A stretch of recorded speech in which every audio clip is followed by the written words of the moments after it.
কালীঘাট চত্বরে, মন্দির চত্বরে, সেটাও কনস্টিটিউয়েন্সির ভেতরে পড়ে, এই মন্দিরে প্রায় প্রতিদিন 60,000 মতো লোক আসে।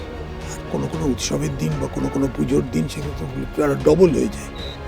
তীর্থযাত্রীদের পক্ষে কোনো ফ্যাসিলিটি নেই, যে এত বড় এত গুরুত্বপূর্ণ একটা মন্দির, তাও আবার মুখ্যমন্ত্রীর মানে পাশেই, একদম একই বাড়ির উল্টো দিকেই প্রায়, সেখানে এই ধরনের অবস্থা।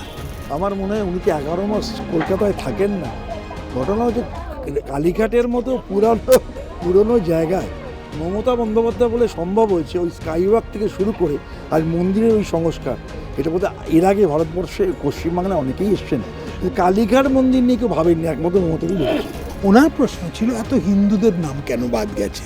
তো আমি ওটা তো উত্তর হচ্ছে যে যারা মৃত, যাদের ডুপ্লিকেট ভোট বা যারা এখান থেকে চলে গেছে, তারা হয়তো বেশিরভাগই হিন্দু, এইসব তাদের নাম ওই কারণেই কাটা গেছে। এসআইআরটা নিশ্চয়ই বড় ফ্যাক্টর। অনেক মহিলাদের নাম বাদ গেছে, অনেক এলিজেবল মানুষের নাম বাদ গেছে।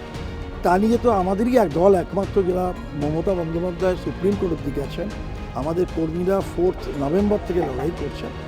তারপরেও এত কিছু করার পরেও কিন্তু শেষ হাসিটা বাংলায় আসবে।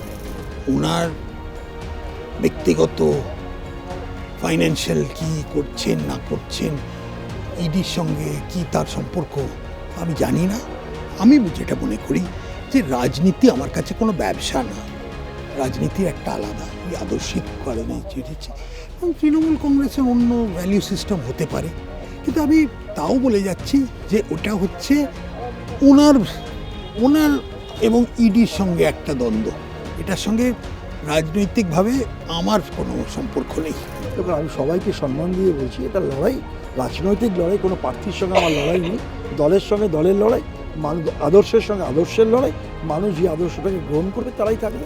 মানুষ নিজে থেকেই যে বলছে যারা বদলানো দরকার, এইটা তাদেরই, আর আমার কিছু প্রম্পট করতে হচ্ছে না, তারা স্বতঃস্ফূর্তভাবে এটা বলে যাচ্ছে। পশ্চিমবঙ্গের ভবিষ্যৎ, তাদের ছেলে মেয়েদের ভবিষ্যৎ, সামনের প্রজন্মের ভবিষ্যৎ, সব কিছুর ভবিষ্যৎ দেখেই আমাদের দেওয়া উচিত। আমি বলবো কলকাতার অন্যতম নিরাপদ আসন তৃণমূলের পক্ষে। সেহেতু কনফিডেন্সের ব্যাপার না, কিন্তু আমাদের ওভার কনফিডেন্ট আমরা নই। ওভার কনফিডেন্ট হলে মানুষের কাছে আসতাম না, কিন্তু আমরা বিশ্বাস করি মানুষের প্রত্যাশা থাকে যে তার ভোটের আগে তার কাছে প্রার্থী অথবা তার দল আসবে, সেই প্রত্যাশাটাকে পূরণ করার জন্যই আসে। কোনো লড়াই ইজি হয় না, ঠিক আছে? যুদ্ধ মানে যুদ্ধই, এবং আমরা প্রত্যেকটা যুদ্ধকে সিরিয়াসলি লড়ি, এটাও লড়ছি।